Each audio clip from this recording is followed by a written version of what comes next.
So our webinar today is called Minimise Risk and Maximise Success, Design Research for Startups. And just to give you an idea first of who I am, jumping ahead a bit, and who we are. We're a small consultancy based in Beeston in Nottingham. We've been going since 2016. We started out with a different name, Fowlam, and we are now Nightingale. We work with public sector, established companies and startups providing design research. And I'll go into, as the presentation progresses, I'll go into what design research actually is and what it does. To give you an idea of some of our clients, there's a lot more than these, but some of the more established clients that we work with, especially in the public sector and commercial companies, we've worked with the Education and Skills Funding Agency, and actually we're working with them again at the moment. Health Education England on a number of different projects. The pensions regulator, Silktide, which is a local tech company, Balliol College, Oxford. So quite a wide range of established companies. And we've also worked with quite a few startups, especially over the last year, a lot of whom have secured Innovate UK funding. So are quite early on in their journey of developing products and who have secured Innovate UK funding to do that process of developing the product and putting it out in the market. So to speak first about startup success, the simple version of the basics of what makes a startup or any company successful is that it needs to create a product or service that people will pay to use. Sounds really simple, really complex in actual fact. The business model needs to ensure that a profit is generated and that profit is sufficient to keep the business going. It seems obvious, but not as simple as it seems, and not something that all startups have really thought through at the beginning of their process. The team must have the right people with the skills and knowledge necessary to serve both the customers and the business.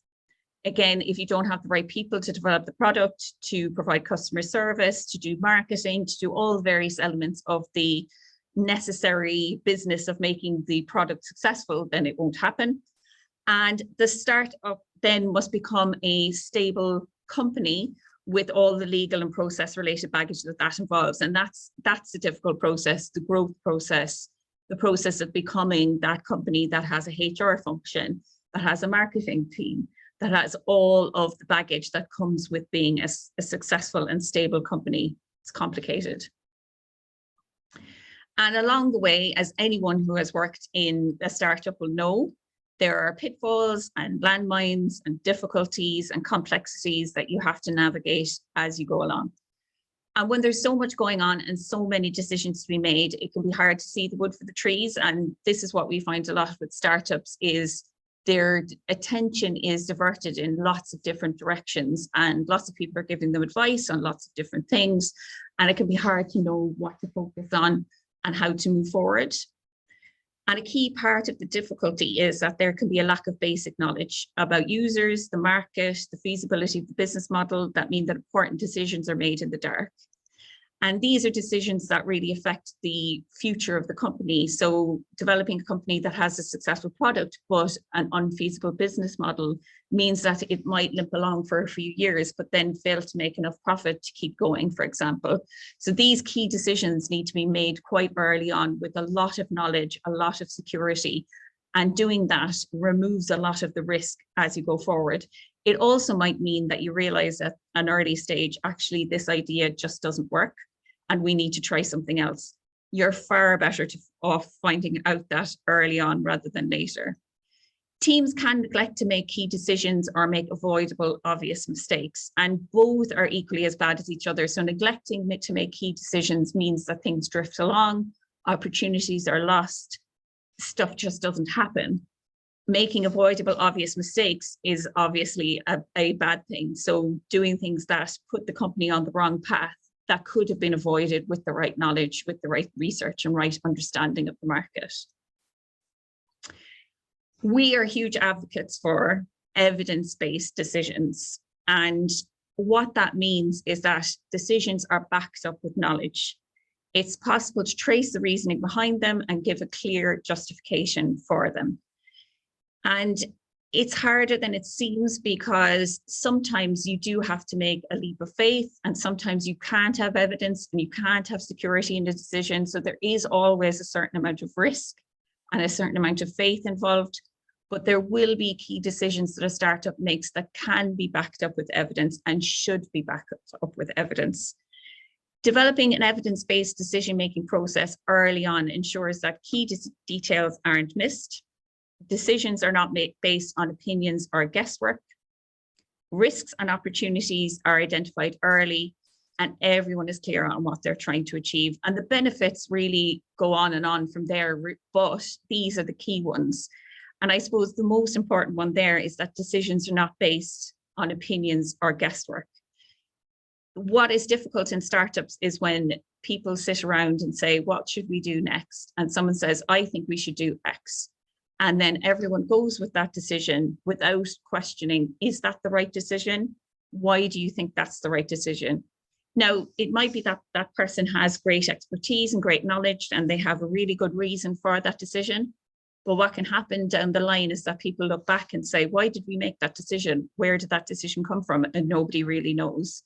And therefore, the startup can be, even if they make good decisions, can lose direction and lose the process that they're using to make those decisions, so that everything becomes chaotic and it's difficult to understand where they're heading or what direction they're trying to take. Obviously, evidence-based decisions won't always be right, but they are much more likely to be right than a decision made out of the blue. And that's obvious, but it's not always taken into account by both established companies and startups alike.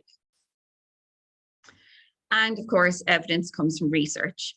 And when people think of the word research, they think of a huge project and thousands of pounds and multiple people doing multiple things and a PhD level expertise. But that research can take many forms, including just speaking to somebody knowledgeable. And it's amazing how seldom startups actually do that, finding someone who's an industry expert, someone with past experience, and just ask them some questions. People are very generous with their knowledge. And even so, you can pay them as well to talk to you if you need to. Reading information from reliable sources, again, something that is often overlooked. There are articles, there are blog posts, there are websites out there that tell you all you need to know about everything. So go and read them. An obvious one is talking to existing and potential customers and users. These are the people who will actually use the product or service. What do they think? How do they act? What do their lives look like? Does your product fit in with what they want and need? Gathering insight and knowledge from the team. Again, this is an often overlooked avenue of information for startups. If you have people around you, those people have lived a life.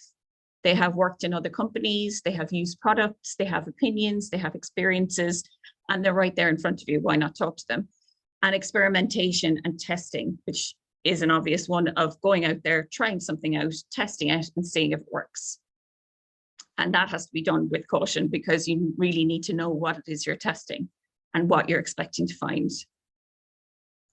And a key part of the whole process of using design research and how we use design research with startups is developing a strong value proposition.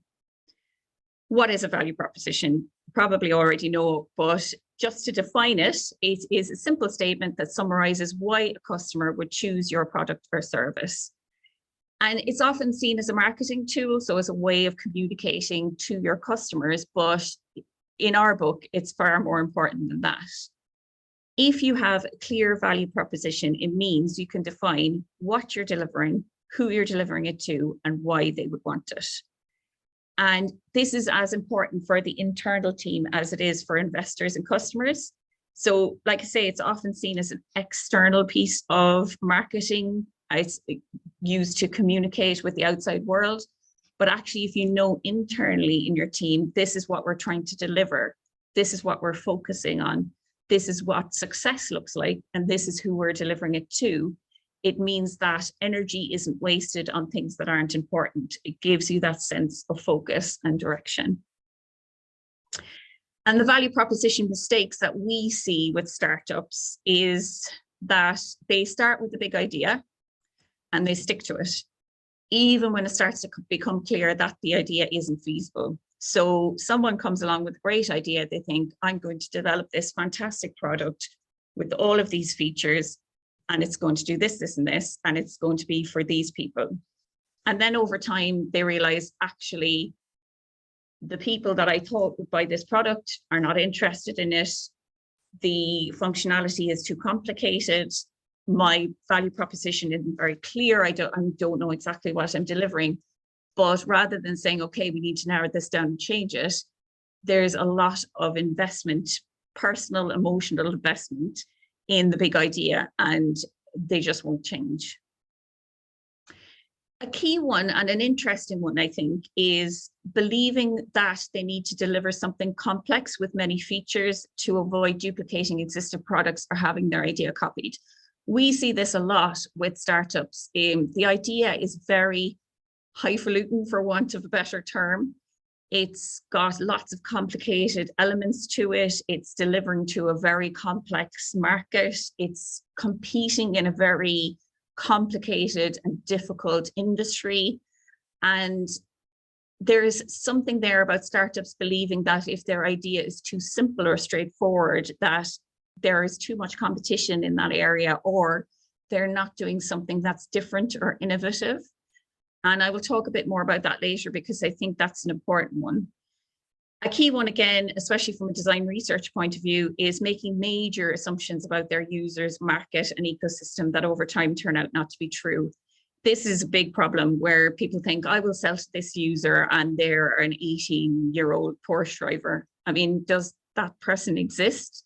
No. And so you have to understand who it is that you're trying to sell to in real terms, with real understanding of who they are, not a fictional understanding, not something that you've made up or you believe to be true, and not you either. So the other mistake, I suppose, that's related to that is, I'm the user, I'm the person, I would like this product. And that's not a bad place to start, but then you have to understand, are there other people like you? Do your users, does your market look like you? Are there other people who are potentially in the same world as you, but don't have the same needs, the same background, the same interests?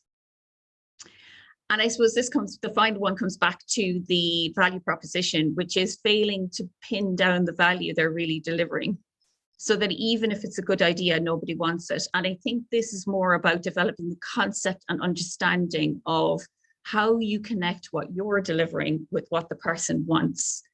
There's elements of what you're delivering that you care about and that are very important to you as a company, or very important to you as someone who's developing that product, but your customer doesn't care. All they care about is, does this solve a problem for me? What problem is it solving, and how does it solve it? And related to that, how much does it cost, and is it good value? And so it can become difficult to really connect those two. I'm delivering this value and this is why you want it. And that's a key part of delivering a product that really does something for people, but also communicating that to investors, to customers, even to your team, so that they know what they're trying to focus on and what they're trying to deliver. An evidence-based value proposition starts with research to answer the following questions. And this is really a short list of questions, but they could go on and on really, but these are some key questions that you need to be answering.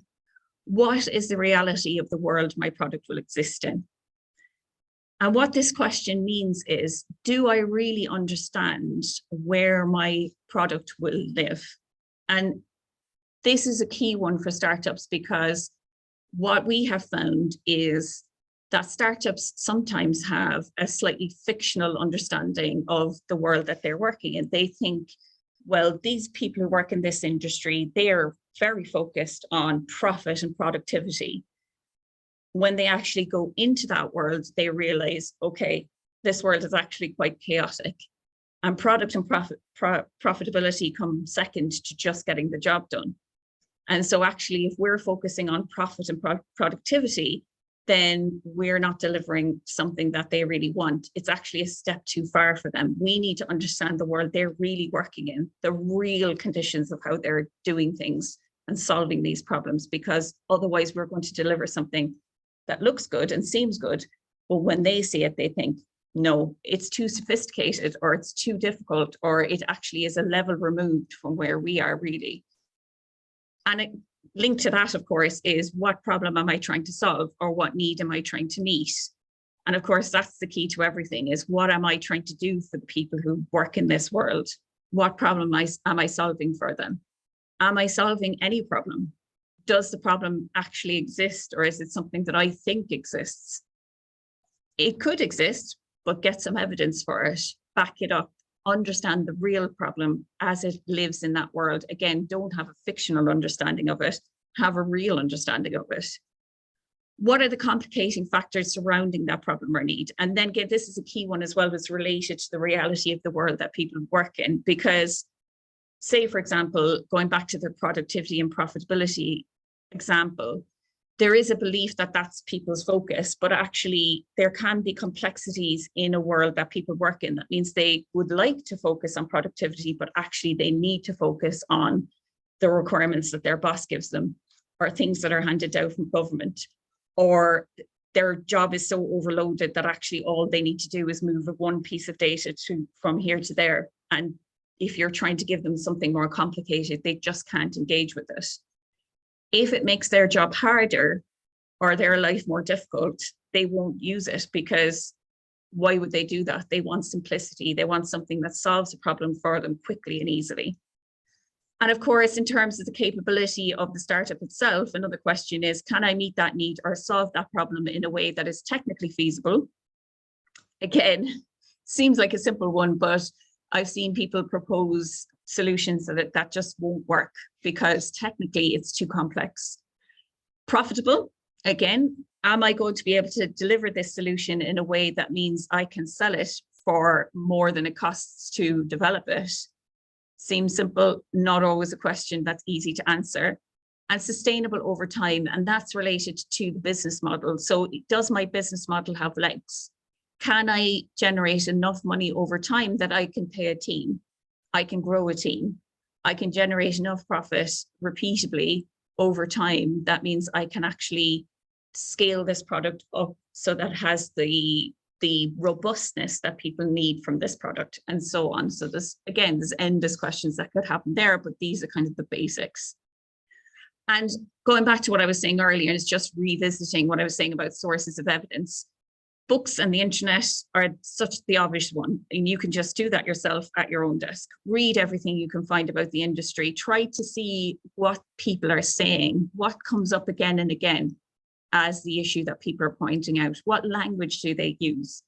What are the things that they're pointing out as being unsolved problems? Because people who work in the industry will often say, we need X, we need Y. If you're delivering X or Y, chances are you're onto a good thing, because you're at least starting with something that they've said they've needed. Now, the caveat there is that people often say they need X and Y, and what they actually need is A or B that helps them to solve X. So there's an added level of complexity there that you need to think about. If they need X, how do you actually solve that problem? I'll go into that a bit more in the next ones. Like I was saying earlier, the team, if there are people around you, use their expertise, talk to them, ask them what their opinions are, ask them how they solve a problem, ask them what they have used in the past that has worked and hasn't worked in a particular industry.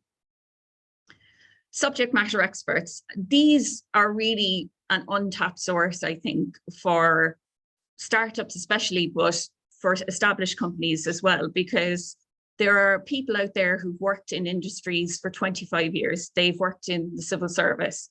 They've been a coffee shop owner. They have run a mechanics shop. They know everything about that industry. They've talked to everybody in that industry. They have encountered every problem that there could possibly be. They've tried loads of solutions. They've seen loads of solutions come and go. And many people in that position like to be asked about their experiences. Now, you might need to pay them, and that's a courtesy, especially if they're big in their industry and they expect their time to be valued at a high level. You might need to pay them a lot, but it is worth it, because they can give you that real on the ground anecdotal experience that is hard to get from blog posts and books, because you can ask them questions and you can say, why has that problem arisen? Why do you think that solution didn't work? What was the issue there? and so on. And of course, potential users. And this is one of the areas we work most in, is speaking to people who already use your product if something already exists, or who might use their product. And at early stages for a startup, all you're trying to figure out is, what do these people look like? What does their world look like? Who are they? How do they work? What are the issues that they come up against, their day-to-day tasks and struggles? And the thing I always say over and over, which is really a goldmine of information, is finding out what they already use to solve the problem you're interested in. Spreadsheets. Spreadsheets are usually the thing they're using to solve the problem if it's got anything to do with data. If they're already solving the problem in some way, they are showing you what they need in a visual format. If they have a spreadsheet and they're willing to share it with you, they have demonstrated all of the issues that they are up against and all of the things that they're trying to do to fix it. If you can say to them, I can take your terrible spreadsheet and make it into a fantastic product that is reliable, robust, gives you the data you need, why wouldn't they want it? They've already said they need it. They've already shown that they've needed it. They have already given you a demonstration of how they've solved the problem. So it's a no-brainer. And they are a goldmine of knowledge from that point of view. Again, going back to what I was saying earlier, there is a difference though between understanding what the problem is and understanding how to solve it. So users can tell you what the problem is. If they have a solution already, they can show you how to solve it. But other than that, you need to figure out how to solve that problem. And that can be difficult because sometimes you have to say, well, I can't solve this whole problem, but I can solve a part of it, and that's valuable. And so there is a process there when you work with users of saying, what is the whole problem? What is the whole system? And what is the whole issue? We can't solve the world, but we can solve this one part of the problem that will be valuable to users because we understand how that one part of the problem fits in the whole system. And I suppose the thing to mention here is that many startups find they don't understand their users at all. And when they do some research, they find their great idea needs some serious rethinking because all of the fictional things that they understood about users turn out to be untrue. It's better to find that out as early as possible to avoid time and money being wasted, because what you don't want to find is you have a great product and nobody who wants to buy it. And bringing it all together, if you use all these different sources of evidence, it's trying to find what you've learned from those sources. So it's drawing out, there might be masses and massive information and not all of it is relevant. So some of the skill there is trying to bring together something like a coherent narrative, a coherent story about where your product can fit, how it can solve the problem. And patterns is what you're looking for. What patterns can you see? What do people mention again and again and again? What are the solutions that have already been tried, and what are the commonalities among those solutions that have made them not effective? What gaps have you identified? So where have people said, I would love to have X, but it just doesn't exist? Or I have A and I have C, but a B thing in the middle would really help. And so it's trying to find that sweet spot for where your product might sit and really bring all the different elements of what a person needs together. Does your product fit where you thought it would? I would say often the answer to that is no. So unless you have lots and lots of information already before you start, I think what people find once they do this research is if the product does have a place in this ecosystem and in this world, it's a slightly different place or a massively different place than they thought it would be. So rather than being a huge project or huge product with loads of features, it's a much smaller product with something much more focused and much more detailed, for example. And is there an even better idea staring you in the face? And this is one of the great benefits of doing research early on. And one of the things that the startups we have worked with have found is that you start out with a great idea, you do the research, you find there isn't a market, but actually there's a great idea right there that all the users have said, we could do with this, it would be great. why not develop that? Because you are been told by the market, we want this thing. And so it's a ready-made idea that's been identified by the people who are going to buy it. Chances are, if you develop that idea, people will be like, great, that's exactly what I needed. I've asked for it, you've given it to me. Win. The research might raise more questions. I would probably say there, it would probably raise more questions, and that's a good thing. The more curious and searching you are, the more likely you are to hit on something great and be ready to learn from what you found. And I think the thing I would like to see change with startups is this idea that there has to be someone generating fantastic ideas all the time and making decisions out of the blue and pulling it out from their creativity. You can use evidence to build an idea bit by bit by bit. It doesn't have to be a flash of inspiration. It doesn't have to be a ready formed idea with all of the elements in place before you start. You can say, let's start here and work towards something, and then use the evidence to build the elements as you go. So here's an example. What do I actually mean? How does it actually work when it comes to it in real life? So Nightingale has worked with a range of innovative startups, some of which have secured funding from Innovate UK. So if you don't know about Innovate UK, they fund projects that meet a certain threshold as being innovative. There are different competitions that you have to apply for and different levels of scrutiny that they apply to the different competitions and different requirements as well. So there might be a specific competition that's about electric vehicles, for example, or there might be a more open competition like the Smart Grant, which is more about developing commercially viable projects. Many of these startups have a strong technical idea, so they know how to deliver great functionality, but their understanding of customers in the market is poor. So that's the element that they need design research for, and that's the bit that they need to really flesh out, especially at this early stage when they're developing an innovative product. So they struggle then to say who will use their product and why. And the danger here is that without that knowledge, they develop a great concept and a great idea, but then when it comes to actually putting that out in the market and commercializing it and having customers and attracting investment, it just doesn't make sense as a product. So it has wonderful functional elements. It's great technically, it looks fantastic. But then they go to the market and they find, okay, well, actually, no one in this industry is looking for this. No one actually wants this as a product, or it's too complicated. People don't understand it. Or if it delivers A and B, but if it delivered A, B, and C, then it would be great. And you don't want to find that out after all the hard work has been done. You want to find that out as soon as possible so that you can add all of that into the mix early on.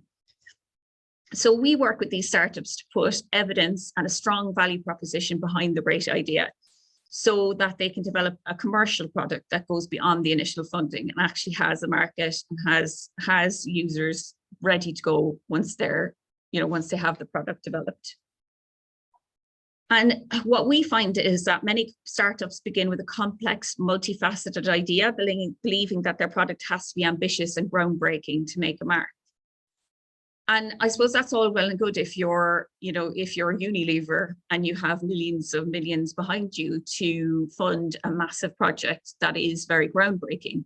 But if you're quite a small company or you're really starting from the ground up, that is going to overwhelm you really, really fast.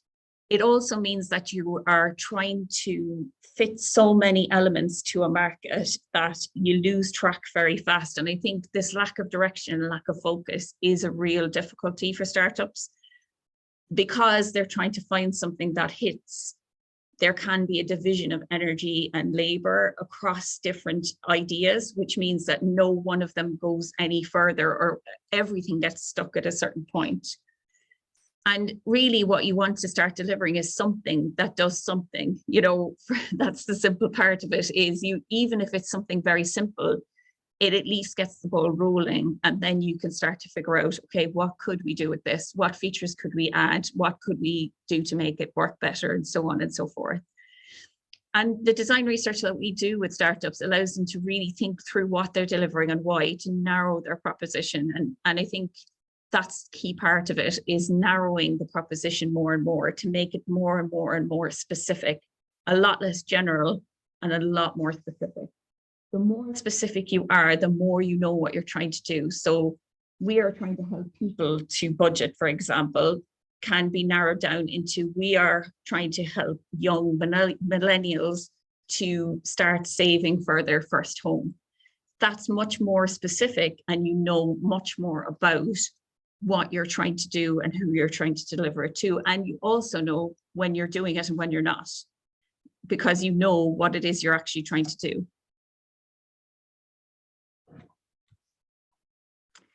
So refining, oops, skipped one. So this is one of the examples of one of the companies we've worked with, the startups. I won't name the company just because, you know, they are agreeing to work with us on a case study, but just for the sake of not kind of talking too much in detail about a specific company.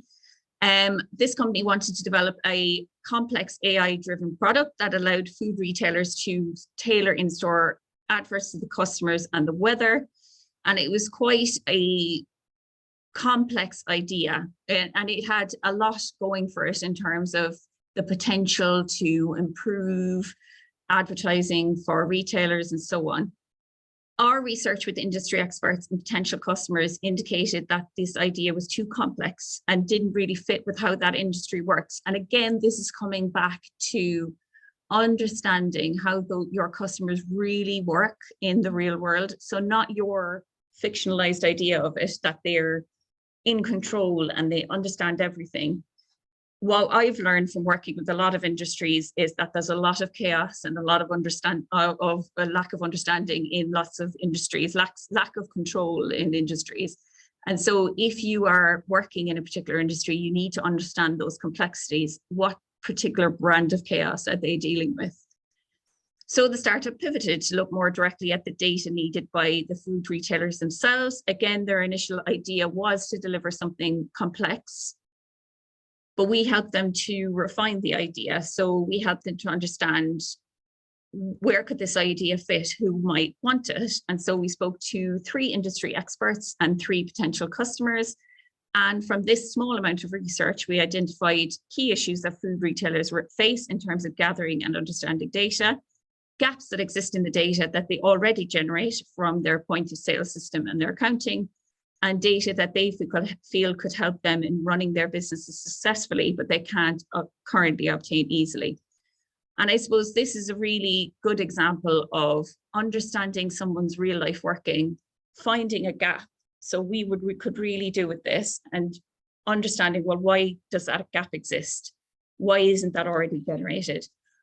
Often it's because no one's thought of it, or it's because all of the existing systems are doing something slightly different. So accounting systems are doing complex management accounting. They're not doing more simple data. Point of sale systems are doing, what did you sell on a particular day and what was the product, but they're not doing amalgamating data and understanding day-to-day functioning. So just bringing together the data can be enough to make a real difference in that person's day-to-day life and their ability to run their business successfully. So the research indicated that food retailers don't need a complex multi-layered product with opaque data streams. They need quick access to relatively simple data that is currently difficult to draw out of their existing systems. And in terms of value and what you're delivering, it was very obvious from the research that delivering this data would allow food retailers to track the health of their business quickly and easily, save them time, money, and effort, and potentially allow them to greatly increase their profitability, which for retailers themselves is a no-brainer. Why wouldn't they want to be able to save time, money, and effort? That's really all people want most of the time. Does this save me time? Does this save me money? Does this save me effort? But also would help to actually really help them to grow their businesses and understand their businesses in a real way that is useful to them in on a day-to-day basis. The value proposition was so effective that 2 potential customers were interested before anything was built.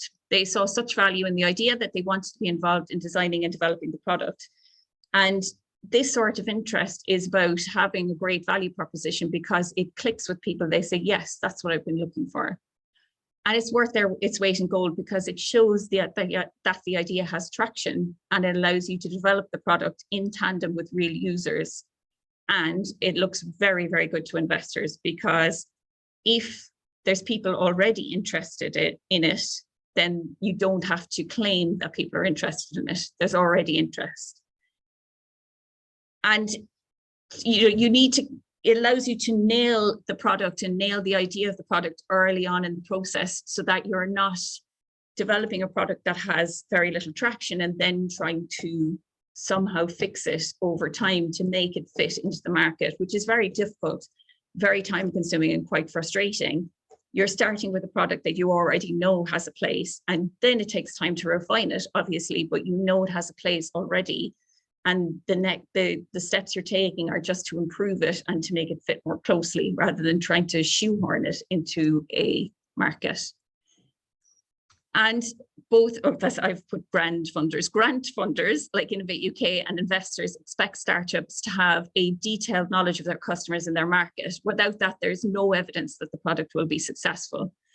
And it's not good enough to talk about a fictional user or a big market that you don't know that much about. Having specific details, like for example, for the Innovate UK Smart Grant, you need to provide evidence for the following questions. What is your target market? What is your strategy for securing the market opportunity you've identified, including your route to market and commercialization of project outputs? So you need to have a clear evidence-based understanding of who you're trying to engage with and what your strategy is for delivering that product to them. And that can sound complicated because it's in grant writing speak, but actually it's about understanding what you're delivering and who you're delivering it to and why would they want it. And without research, your answers to these questions will be flimsy and unconvincing, because you won't show that you've actually understood this. So it's a key part of showing investors, whether they be grant funders or whether they be private investors, we have really looked into this. We have really identified a need in the market. We can show you where that need exists. We can show you where users have asked for this, and we can show you that actually users are wanting to work with us before we've ever delivered the product in the first place. And that's it. So the next bit is questions. Do we have any questions already shared in the chat, Michael? No, there's no questions in the chat yet. If anyone does have anything that they'd like to ask, feel free to put something in there. But first of all, I've got some questions to keep you on your feet. You talked at the start, especially about the problem in startups is you're doing 5 million different things at once. Obviously, there's loads of problems to solve.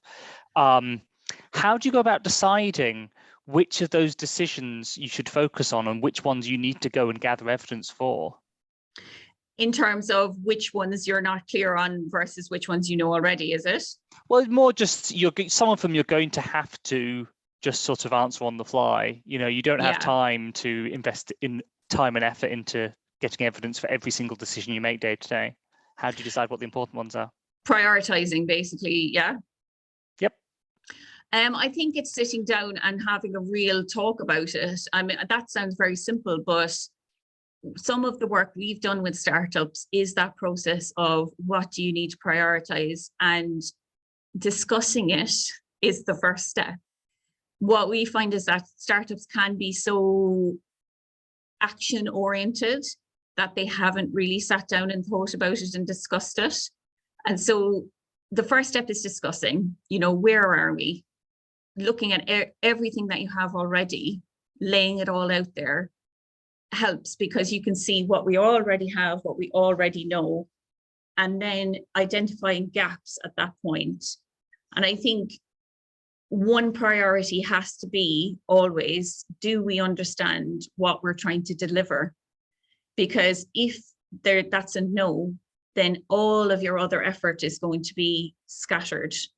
So I think that has to be our priority. Do we know what we're trying to achieve? Do we know what success will look like? And part of that is, do we have a clear value proposition, or do we know what this product is supposed to do? If you don't, then you will be doing development efforts or designs or prototypes that are all a bit vague. I think vagueness is a real killer, because as soon as things get vague, everyone gets confused. They don't know exactly what they're supposed to be delivering. They don't know what's important and what's not. And so I suppose the prioritization process has to work around a goal-based format, which is, what are we trying to do here? And then what will contribute to that goal and what won't contribute to that goal.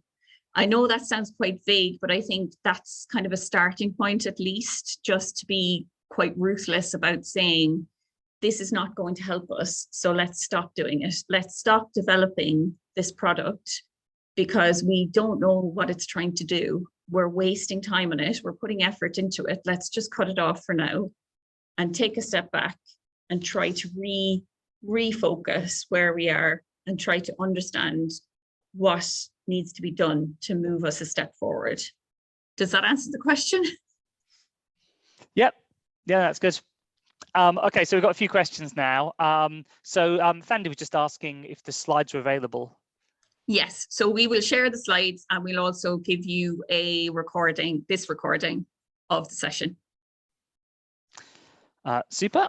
Then we've got Chloe who's just asking, you mentioned starting with a small, non-mind-blowing step to improve user experience can be a great option for a startup. But how do you see the pathway to disrupting a market from there?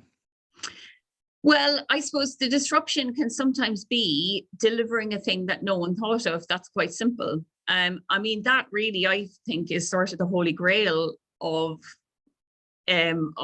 developing a great product, is something that isn't super complex, but that actually no one has focused on, figured out. You know, and I think people feel at this stage in tech development that all the great ideas have been taken. I absolutely dispute that, because every single industry I've ever worked in, healthcare, transport, food, there's always a great idea waiting to be taken. And I think where you disrupt the industry is where you deliver something that people in that industry really, really need, so it becomes a thing they can't do without. And it doesn't have to be technically complex. I think that's the issue with a lot of startups. They think it has to have machine learning and it has to be AI. I mean, sometimes just finding a way to get data from a PDF into a form is revolutionary. It can allow an industry to stop wasting the time of a lot of its staff, or even not have staff on that job, and move them to more useful, more productive jobs, for example. And it isn't a matter of thinking, what big, fantastic idea could I develop? It's, what could I really do for these people that would help them to achieve what they're trying to achieve? Because if you do that, they're going to use it. That's as simple as that. Stripe's always my favorite example, which is the first Irish self-made billionaires, I believe. Yeah, it's just a payment solution, online payment solution in a box that you can apply to your shopping site. And it's something like 40% of all online transactions use Stripe. You never heard of it. It's not mind-blowing. They just make sure the banks talk to each other and send money around. I think, yeah, simple idea, completely disruptive, made online retail possible at scale. Yeah, and they found a very particular part of the payments process that wasn't working, and they fixed it. And they, you know, people who are running retail outlets, you know, online e-commerce, all of that kind of thing, don't care what the payment solution does, as long as it does what it needs to do. They don't care what it looks like. They don't care whether it's fancy or technically brilliant. If it does what it needs to do, they will use it. If it makes their life easier, they'll use it. If it is cheaper than other options, they'll use it.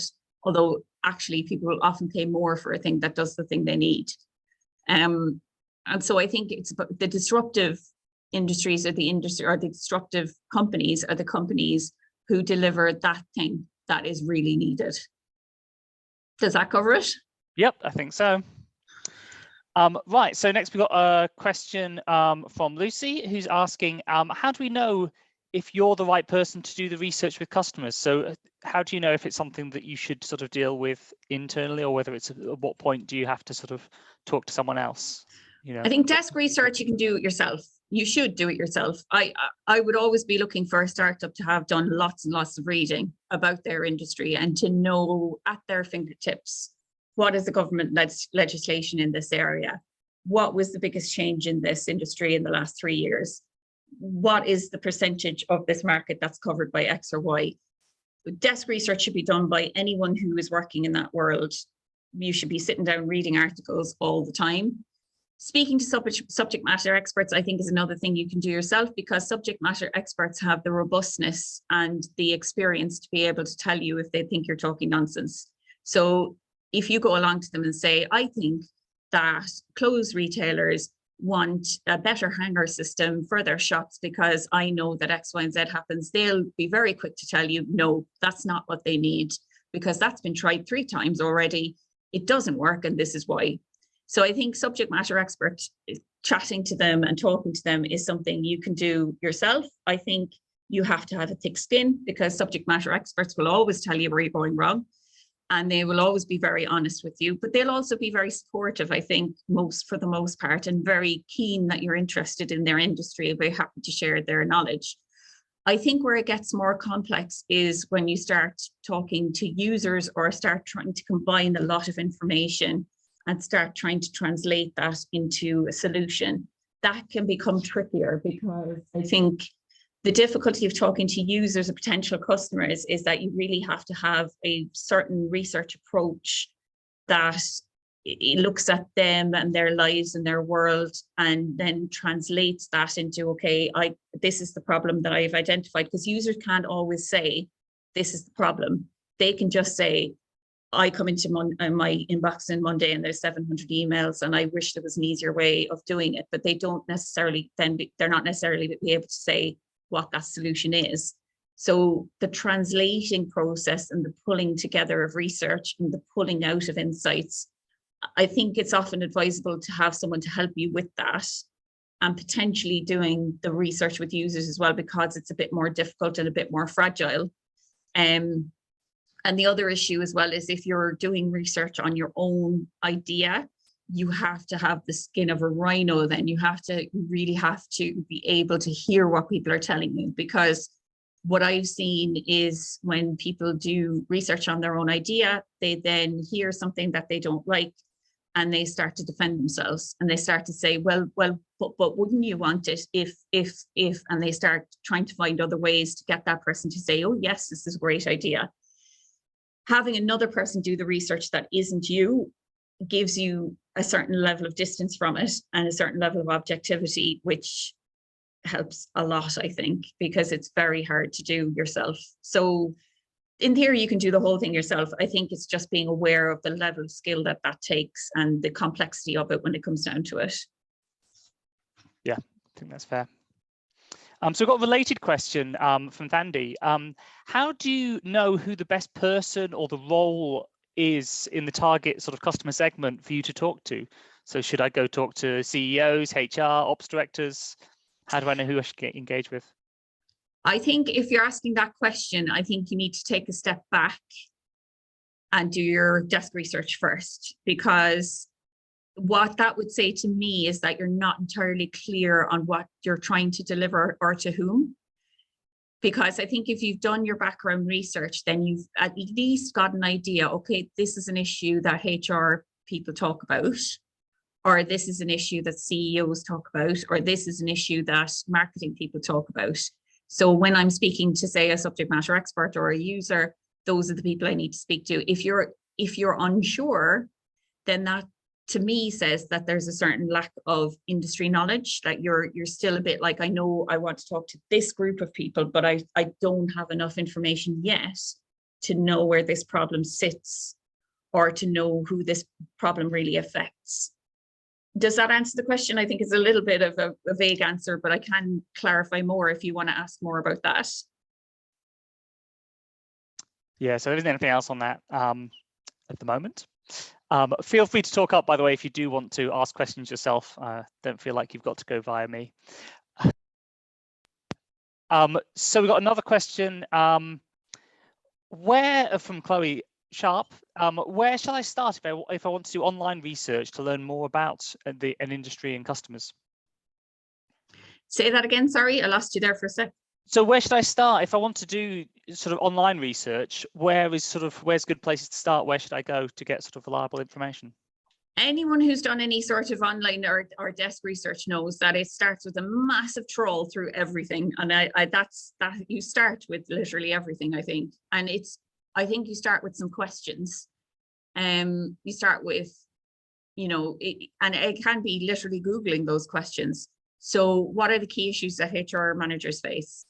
Google it. How do HR managers deal with X? What are Google things like HR trends report, because there's all of these think tanks and research organizations and academics who have done all of this research. And I think as you read, so even if you're a little bit unsure and you've spread your net really wide, pick up a few things and start reading them, because if you start reading those, you will start to see, okay, I'm hearing that they're saying this, and this is a problem. Is this particular to them? Well, I'll Google it. I'll see, are other people talking about this issue as well? Or is this really idiosyncratic? Or are they just talking about it because it's a problem for their company or their sector? And so it's an evolution over time, I think. To make sure you don't lose track of yourself, it's important to keep a list of all the things you've read and to make really clear notes for yourself. But I think you have to accept that at the start, it's going to be a huge wide net. And then over time, you're going to start to be narrowing it and narrowing it and narrowing it. Eventually, you're going to get to a point where you're like, okay, I really want to know this, this, and this, A, B, and C. And nothing online is telling me it. That's when you need to know that you need to go, right, okay, I need to talk to a subject matter expert because I can ask them these questions directly, or users, because this is another level of detail that I'm not getting from these big reports and blog posts and research that's out there already. And so it's a sifting process, I think. Yeah, I think that's fair. Yes, so Thandi's come back. Sorry, I'm jumping around a bit now. But she was just saying that one of the concerns that she really has is in terms of actually how to get in the first place, how to get to people to talk to, rather than necessarily who the target customers are. Yeah. And what I have done in the past is literally just approach people on LinkedIn. And that can be a bit difficult because you don't want to upset people, but when there are subject matter experts and they have declared themselves as experts, so there will be people out there who give talks, who go to conferences, who write books. So someone might have written a book and you could say, I'm going to contact them, because you can contact them through their publisher.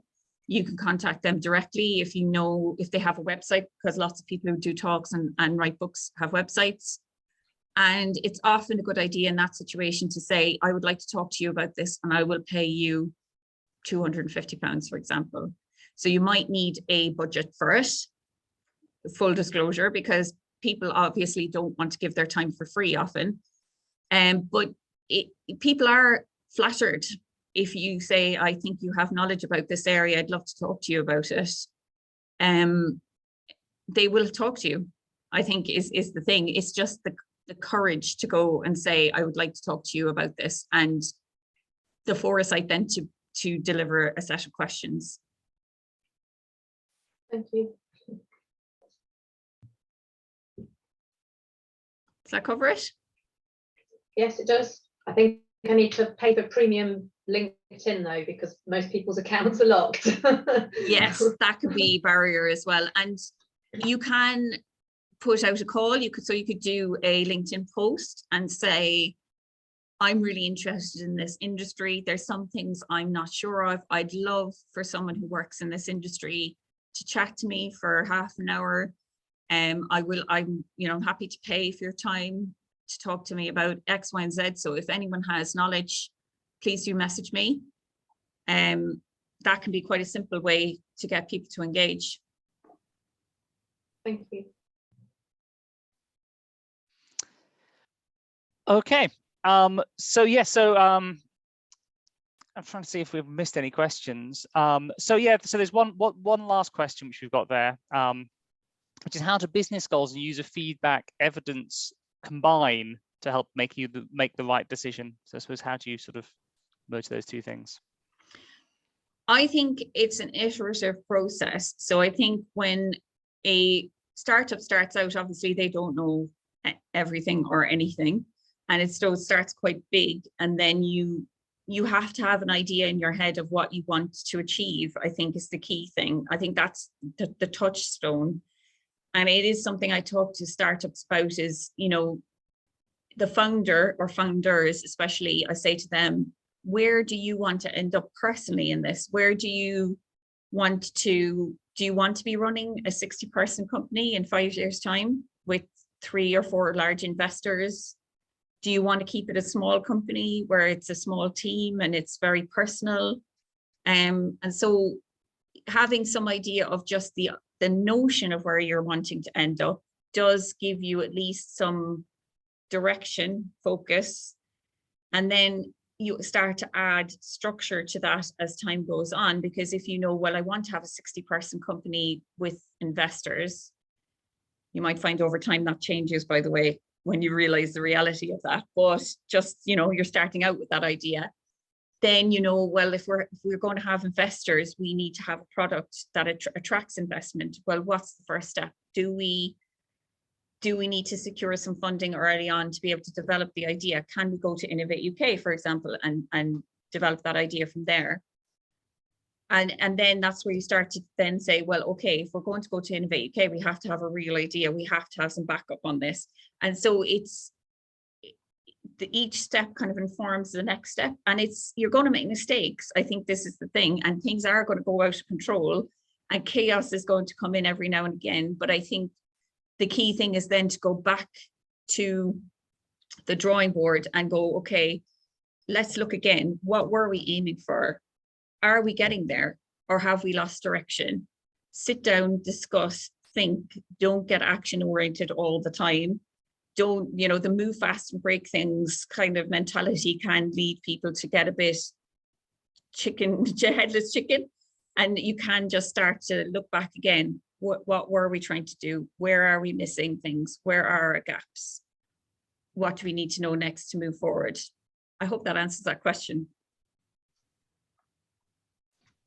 Yeah, I think it does.